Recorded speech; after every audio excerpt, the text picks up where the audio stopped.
안녕하세요. 정리한 목사입니다. 12월 19일 말씀 묵상 함께 하겠습니다. 욥기 41장 1절에서 34절의 말씀입니다. 내가 낚시로 리워야단을 낚을 수 있으며 끈으로 그 혀를 맬 수 있느냐? 그 코를 줄로 꿰 수 있으며 갈고리로 그 턱을 꿰 수 있느냐? 그것이 내게 살려달라고 애원할 것 같으냐? 그것이 내게 자비를 베풀어 달라고 빌 것 같으냐? 그것이 너와 언약을 맺기라도 하여 영원히 내 종이 되겠다고 약속이라도 할 것 같으냐? 내가 그것을 새처럼 길들여서 데리고 놀 수 있겠으며 또 그것을 끈으로 매어서 요정들의 놀이기로 삼을 수 있겠느냐? 어부들이 그것을 가지고 흥정하고 그것을 토막내어 상인들에게 팔 수 있겠느냐? 내가 창으로 그것의 가죽을 꿰뚫릴 수 있으며 작살로 그 머리를 찌를 수 있겠느냐? 손으로 한번 만져만 보아도 그것과 싸울 생각은 못할 것이다. 리워야단을 보는 사람은 쳐다보기만 해도 기가 꺾이고 땅에 고꾸라진다. 그것이 흥분하면 얼마나 난폭하겠느냐. 누가 그것과 맞서겠느냐. 그것에게 덤벼들고 그 어느 누가 무사하겠느냐. 이 세상에는 그럴 사람이 없다. 리워야단의 다리 이야기를 어찌 빼내올 수 있겠느냐. 그 용맹을 어찌 말하지 않을 수 있겠느냐. 그 늠름한 채굴을 어찌 말하지 않고 지나가겠느냐. 누가 그것의 가죽을 벗길 수 있겠느냐. 누가 두 겹 갑옷 같은 비닐 사이를 뚫을 수 있겠느냐. 누가 그것의 턱을 벌릴 수 있겠느냐. 빙 둘러 돋아있는 이빨은 보기만 해도 소름이 끼친다. 등 비늘은 그것이 자랑할 만한 것. 빽빽하게 짜여 있어서 돌처럼 단단하다. 그 비닐 하나하나가 서로 이어 있어서 그 틈으로는 바람도 들어가지 못한다. 비늘이 서로 연결되어 꽉 달라붙어서 그 얽힌 내가 떨어지지도 않는다. 재채기를 하면 불빛이 번쩍거리고 눈을 뜨면 그 눈꺼풀이 치켜 올라가는 모양이 동이 트는 것과 같다. 입에서는 횃불이 나오고 불통이 튄다. 콧구멍에서 펑펑 쏟아지는 연기는 끓는 가마 밀에서 타는 갈대 연기와 같다. 그 숨결은 숯불을 피울 만하고 입에서는 불꽃이 나온다. 목에는 억센 힘이 들어있어서 보는 사람마다 겁에 질리고 만다. 살갗은 쇠로 입힌 듯이 약한 곳이 전혀 없다. 심장이 돌처럼 단단하니 그 단단하기가 맷돌 아래짝과 같다. 일어나기만 하면 아무리 힘센 자도 벌벌 떨며 그 몸부림치는 소리에 기가 꺾인다. 칼을 들이댄다 하여도 소용이 없고 창이나 화살이나 표창도 맥을 쓰지 못한다. 쇠도 지푸라기로 여기고 놋은 썩은 나무 정도로 생각하니 그것을 쏘아서 도망치게 할 화살도 없고 무림맷돌도 아예 바람에 날리는 겨와 같다. 몽둥이는 지푸라기쯤으로 생각하며 창이 날아오는 소리에는 코웃음만 친다. 백가죽은 날카로운 질그릇 조각과 같아서 타작기가 핥힌 진흙바닥처럼 지나간 흔적을 남긴다. 물에 뛰어들면 깊은 물을 가마솥에 물처럼 끓게 하고 바다를 기름가마처럼 휘젓는다. 한번 지나가면 그 사치가 번쩍번쩍 빛을 내니 깊은 바다가 백발을 휘날리는 것처럼 보인다. 땅 위에는 그것과 겨룰 만한 것이 없으며 그것은 처음부터 겁이 없는 것으로 지음을 받았다. 모든 교만한 것들을 우습게 보고 그 거만한 모든 것 앞에서 왕 노릇을 한다. 아멘. 하나님이 욥에게 말씀하시는 이야기 가운데 하나님은 어제는 베헤못에 대해서 오늘은 리워야단한 동물애들을 가지고 욥에게 말씀하고 있습니다. 베헤못은 땅 위에서 사는 강한 짐승이라면 리워야단은 바다에 사는 짐승으로 보입니다. 어떤 짐승인지 정확하게 알 수 없으나 악어라고 짐작도 할 수 있습니다. 우리가 마주쳤을 때 당황하고 무서워서 도망갈 수밖에 없는 압도적 위험을 가지고 있는 그러한 동물이 우리가 왜 하나님은 이 동물을 비유로 이렇게 자세하게 이 동물이 얼마나 강한지 무서운지 도저히 통제할 수 없는지를 이야기하고 있는지 생각해 보게 됩니다. 베헤못도 그렇고 리워야단도 그렇고 하나님이 창조한 피조물 가운데 땅과 바다에서 가장 강한 짐승을 말씀하시며 이 짐승조차도 너희들은 아무것도 할 수 없는 존재인데 어떻게?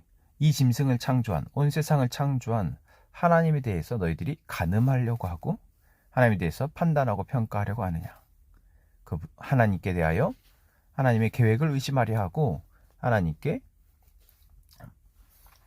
반문하려고 하느냐?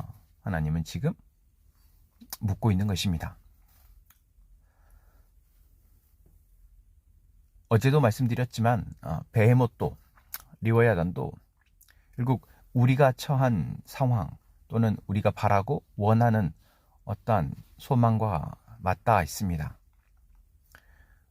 우리가 원하는 것들이 우리의 뜻대로 되어지지 않을 때 우리는 왜 이런 것조차 하나님은 도와주시지 않습니까? 라고 말하지만 사실 이 세상에 우리의 뜻대로 할 수 있는 것이 얼마나 있는가 생각해 보면 참 많지 않습니다. 사실 우리는 많은 것을 할 수 있는 것 같고 많은 것을 하고 있는 것 같지만 대부분은 우리의 뜻에 의해서가 아니라 우리가 알지 못하는 요인에 의해서 되어지고 있는 것이죠. 바로 하나님의 섭리와 은혜 가운데 우리는 살아가고 있다라는 것입니다. 그런데 우리는 너무나도 많은 순간 속에서 그 하나님의 섭리와 은혜에 대해서 잊어버리고 마치 우리가 우리의 삶을 살아가고 있는 것처럼 생각하고 있는 것이죠. 왜 이것은 내 뜻대로 되지 않지? 왜 이것은 우리가 원하는 대로, 이 문제는, 이 상황은 해결되어지지 않지? 도대체 나를 사랑한다고 하시는 그 하나님은 왜 이렇게 하시지? 우리는 이런 질문을 가지고 하나님께 나아오지만 하나님께서 보시기에는 지금 우리는 마치 어린아이와 같아서 온 세상 가운데에서 우리는 참 위험한 장난을 하며 위험한 곳으로 가려 하며 위태위태하게 삶을 살아가고 있는 모습인 것입니다.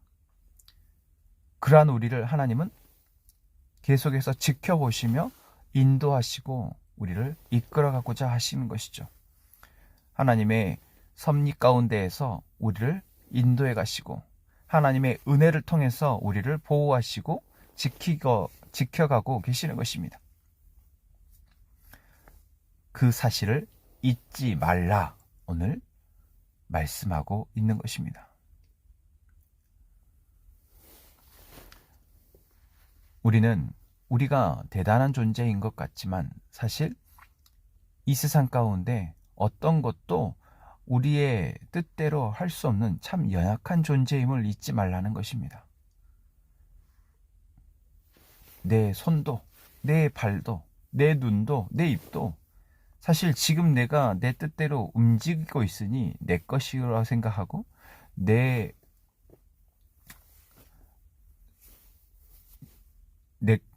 소유 아래에서 내가 마음대로 할 수 있다 생각하지만 사실상 이것이 아프거나 고장나게 되면 언제 그랬냐는 듯 우리는 그 사실에 당황하며 하나님께 대하여 왜 이런 일이 벌어집니까? 라고 반문할 수밖에 없을 것입니다. 우리의 자녀도 우리의 형제와 친구들도 내가 일하고 있는 직장도 지금은 내가 그것을 내가 원하는 대로 하고 있는 것 같지만 사실 하나님의 선의와 은혜 가운데 진행되고 있다는 것 여러분 기억하였으면 좋겠습니다. 또한 이 세상이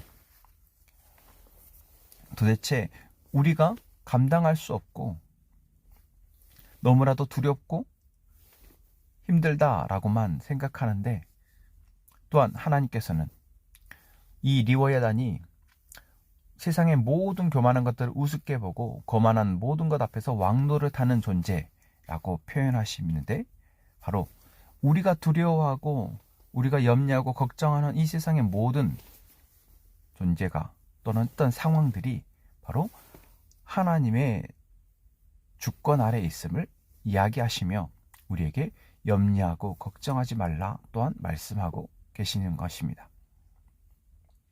하나님이 오늘 우리에게 하나님이 다시 한번 세상의 주관자이심을 말씀하십니다. 우리가 세상의 주관자이며 내가 내 몸의 주관자이며 내가 내 뜻대로 많은 것을 할 수 있다고 여기는 그 교만함을 버리고 하나님이 나의 주관자이시며 온 세상의 주관자이심을 인정하고 이제 그분의 계획과 그분의 섭리 가운데에서 은혜로 살아가는 그 삶을 누리라 말씀하고 계십니다. 오늘 하루 하나님이 우리 가운데 함께 하시며 우리를 인도하십니다. 여러분, 그 은혜를 누리는 하루가 되기를 소망합니다. 기도하겠습니다. 하나님, 오늘도 우리는 하나님의 주권 아래 놓여 있음을 고백합니다. 하나님의 섭리와 하나님의 은혜 가운데 우리가 살아감을 고백합니다. 이 사실을 우리가 인정하고 이제는 믿음으로 하나님의 은혜를 누리며 살아가는 오늘 하루가 아니 우리의 삶이 되게 하여 주옵소서. 함께 행복한 선한목자교회 모든 성도들의 삶을 주님께서 이처럼 인도하실 것을 믿습니다. 하나님, 우리의 삶의 고백으로 우리가 하나님을 예배하며 살아가게 하여 주옵소서. 예수님의 이름으로 기도합니다. 아멘.